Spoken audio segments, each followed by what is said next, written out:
Et cette question qui fâche, elle est pour vous, Jérémy, j'y peux rien, c'est le concept de l'émission. Les actifs sur l'ensemble de vos ETF, pas les vôtres personnellement, hein, mais ceux de l'IXOR, vos ETF PEA s'élèvent à environ 200 millions d'euros, alors que l'encours des PEA est de quasiment 100 milliards d'euros d'une façon générale. 200 millions, 100 milliards, ça fait 0,2%. Alors y a-t-il quelque chose dans votre discours qui ne passe pas auprès des Français? Alors en réalité, on n'a pas que 200 millions parce que les 200 millions correspondent en réalité aux ETF qu'on appelle clones PEA. Donc c'est les ETF, par exemple S&P 500, Nikkei, Nasdaq. Mais l'ETF CAC 40, l'ETF Eurostock 50 est de façon traditionnelle éligible au PEA, puisque ça réplique un indice français ou européen. Donc l'encours PEA est bien plus important que les 200 millions.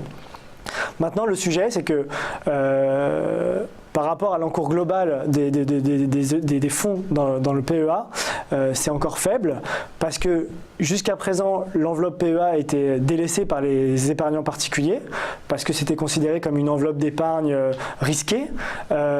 C'était une enveloppe d'épargne fiscalement certes avantageuse mais qui était méconnue par les épargnants français.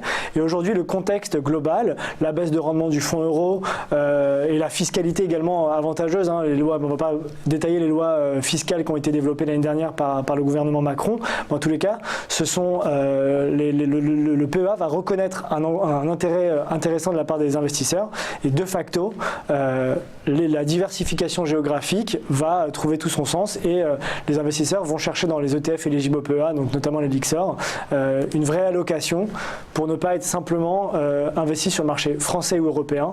On va pouvoir donc encore une fois investir sur les États-Unis, sur la thématique de l'eau, sur plein d'autres secteurs pour avoir une allocation globale.